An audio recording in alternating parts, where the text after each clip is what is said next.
Kinfolk on Radio Bristol, Star of the Mountain set from their forthcoming album, Star of the Mountain, performing in the 3rd Street Coffee House studio in Roanoke. Julie and Josh Kinn, welcome in, and let's go back to the beginning of this whole project, Star Above the Mountain. Now, you've went above your goal for your Kickstarter to get the album done. Let's go back to the beginning and tell us how the project started.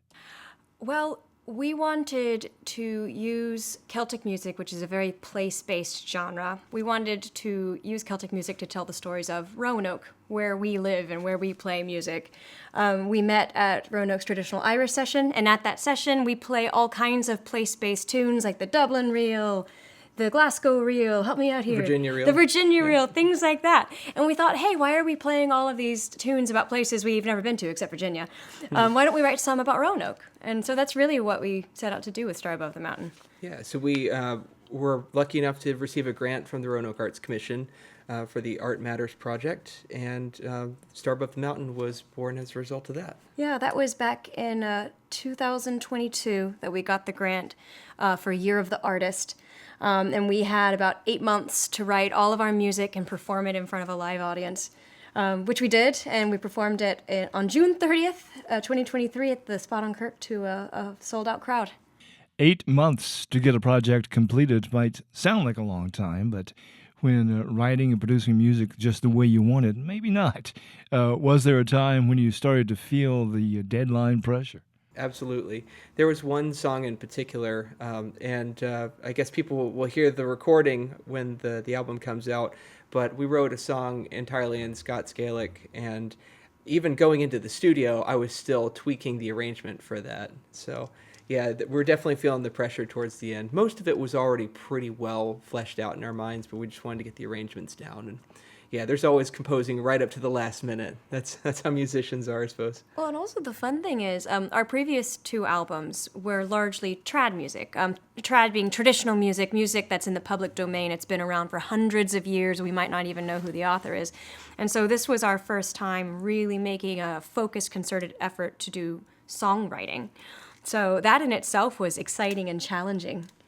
I've talked with a lot of folks about songwriting, and there are certainly many approaches. I've been told that some songs are never complete, that they morph the more they are performed live. And some songs take a year or 2 to complete. What research did you do to prepare to write these songs for Star Above the Mountain? Well, a lot of what we did, we started off by just doing field research. We traveled to the O. Winston Link Museum. That was a lot of fun. To get an idea of Roanoke's railroad history.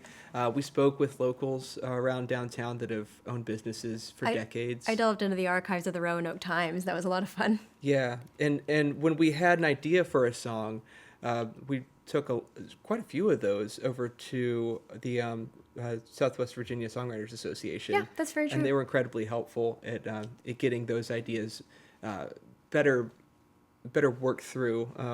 I think we went through a few rounds of that before we had a finished product, but it was incredibly helpful. Talking with Kinfolk, Julie and Josh Kinn on Radio Bristol from 3rd Street Coffee House Studio in Roanoke. I'm Luke Church. Was there a lot of give and take on the songwriting, compromises along the way as well as collaboration? Well, like I said, we're learning how to be songwriters and co-songwriters. There's a little bit of each of us in each of the tracks, but largely one of us took the lead on each track, and the other one just kind of filtered in support. I don't know if there's any one that was truly fully integrated between the 2 of us. There was one. Which one? That was Old Gabriel. You largely wrote the song, but I filled in the music around it. Okay, yeah. And that was also the one that Southwest Virginia Songwriters Association most helped me with. Wonderful. Let's hear another song from your album, Star Above the Mountain, a song we discussed before we started recording here, The Water is Rising. And I asked, given the research you did into Roanoke's history, one might assume this song is about the flood of 85. And I said yes and no. So Josh mentioned that we had gone downtown and we talked to the locals. And when we were like, what strong events do you remember from Roanoke? And a lot of people brought up the flood of 85. Neither of us were here for that. I was not even born yet for that one. The crazy part is, you said 95. We had a similar flood in my hometown in 94. I had a blizzard in 93. That's why I went there. The time for weather. So in a way, in trying to capture that kind of community memory, in a way, this song is about the flood of 85, and that was consciously done. But technically, it's written about a flood that I saw in May of 2020. We were all quarantined at that time, if you remember, and we had maybe 5 or 6 days of really heavy raining here in Roanoke, and the Roanoke River doesn't like it when that happens. So the water came up pretty high, and being quarantined, I just went out and I wandered and I just looked at it, and it was very high. It was covering a lot of the trees. It was up against the bottom of one of the bridges. It was completely over the greenway. It had its own like wave system. And so I was inspired to kind of write about the transformation of the familiar world in a way. So that's the actual flood that I saw, but it has the memories of 85 in it.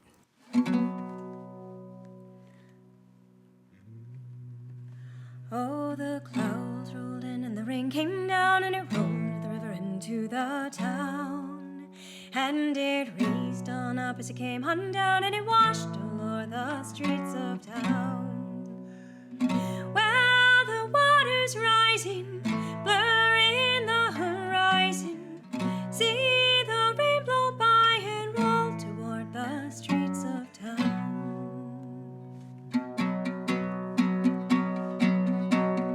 Well, the water started up in the clouds on high, where it brushed the mountain as it touched the sky. And the clouds rolled around as the rain came down, till not a blooming inch of the land was dry. River lifted up like a lover's palm to the base of the bridge as it rushed along, and it brushed the stone, joined the throng, and it rose above the streets of town.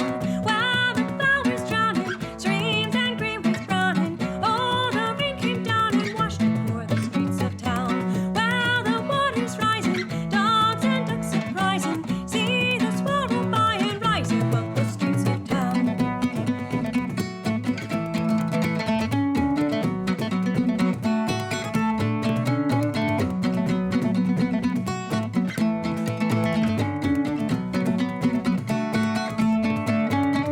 And the roads they shone like a sheet of glass. Now it isn't too deep, but too deep to pass. From the surface still, the reflection of the mountain rain and melting cast. Water coming on up to your knees, and the roots and the knobs and the branches of trees flooding under doors, down through floors, make a muddle of the earthen world beneath. Well, the ground is swelling, dirt and dust is spelling. Gray the sky it fell and washed o'er the streets of town. See that mountain melting, feel that rainstorm pelting. Take a card you dealt and wade across the streets of town.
Well, the water's rising.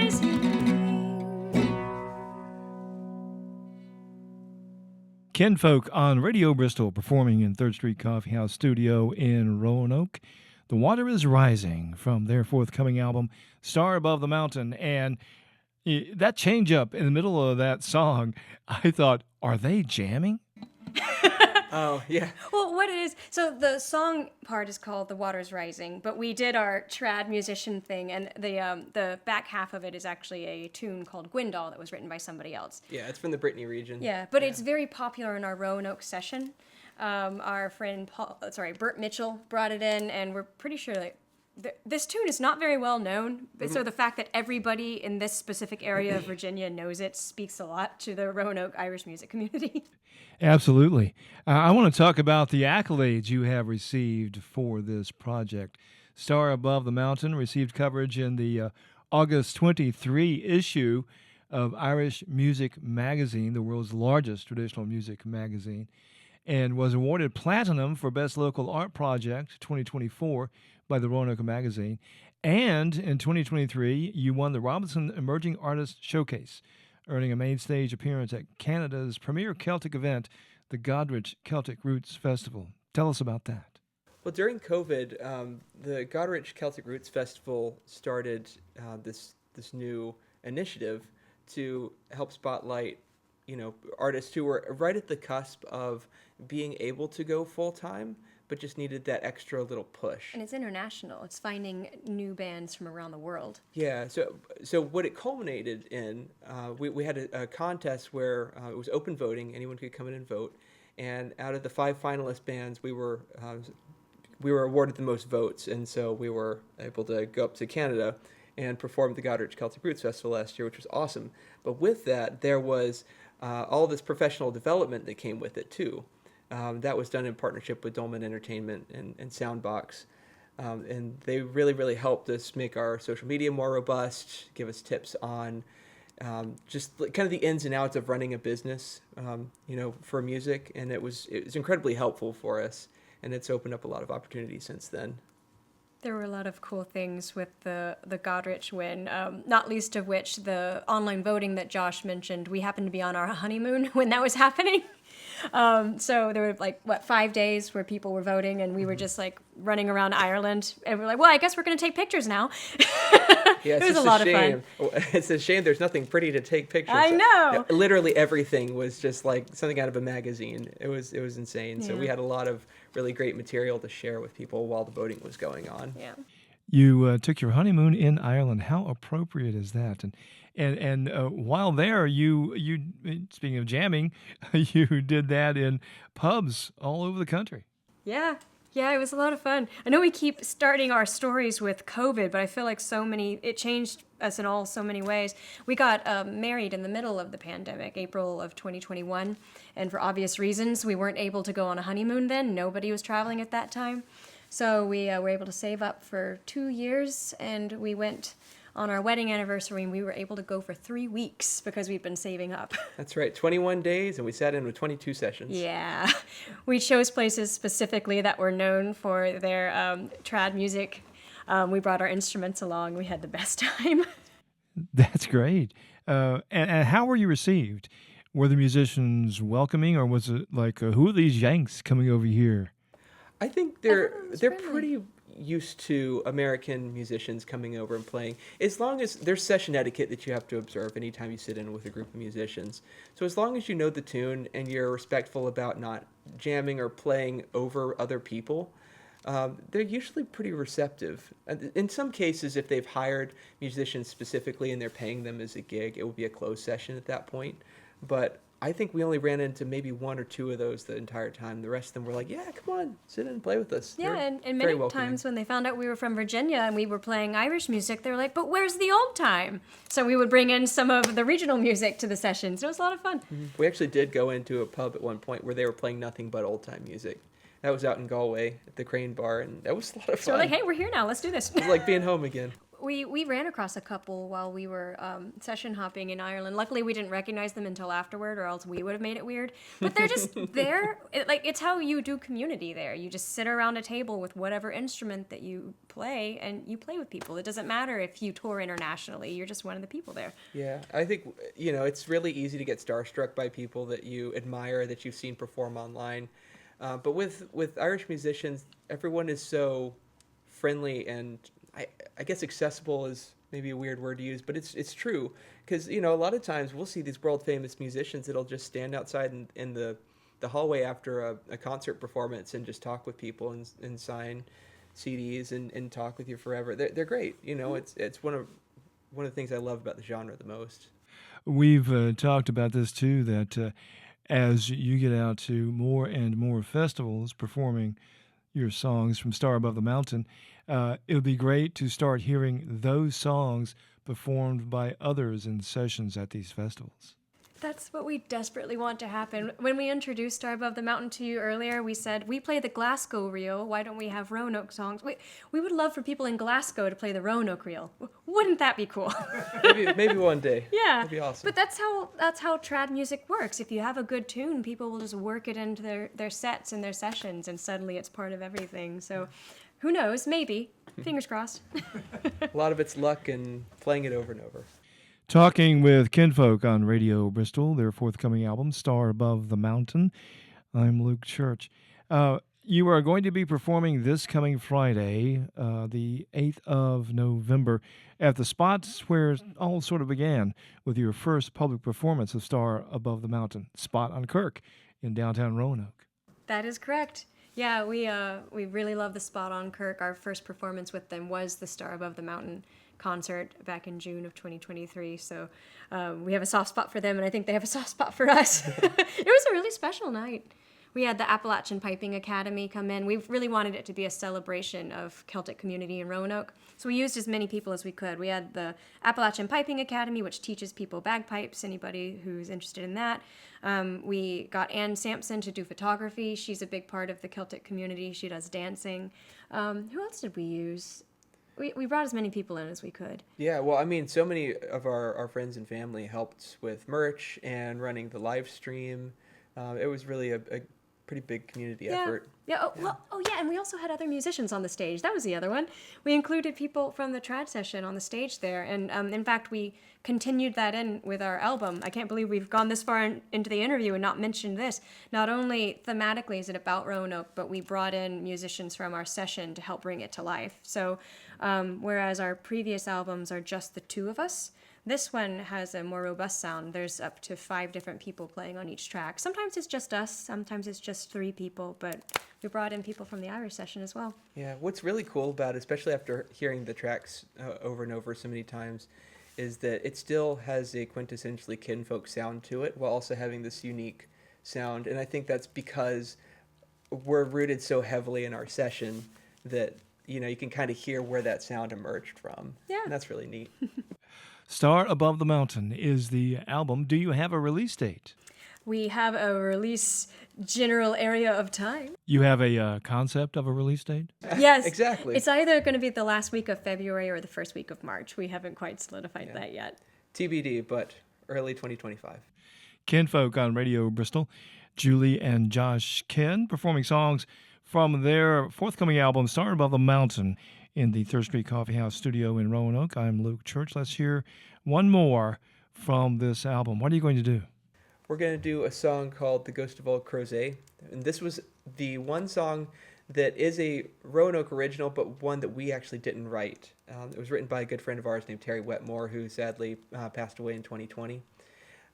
And we got permission from his family to record this song just so it could exist in the world. Yeah. There's no one that can sing it quite like Terry can, but we're honored to at least have a version of it out there.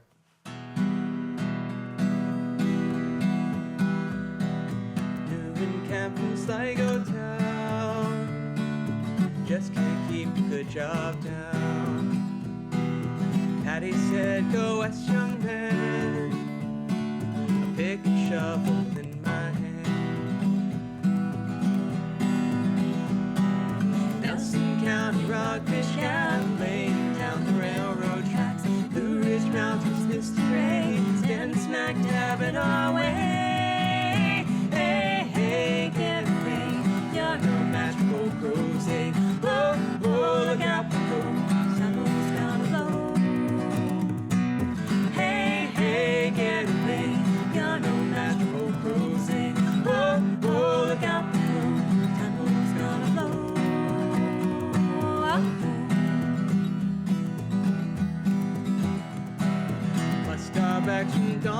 to punch holes in this gloom, live to work another day.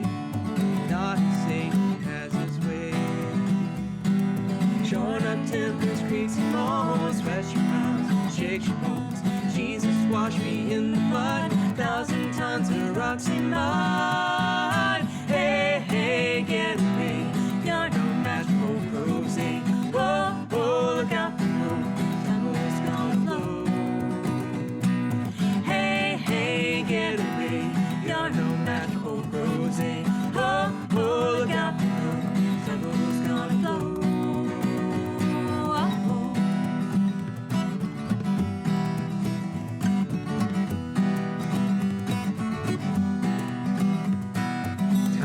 Watch the stain away of 50 men who died that day.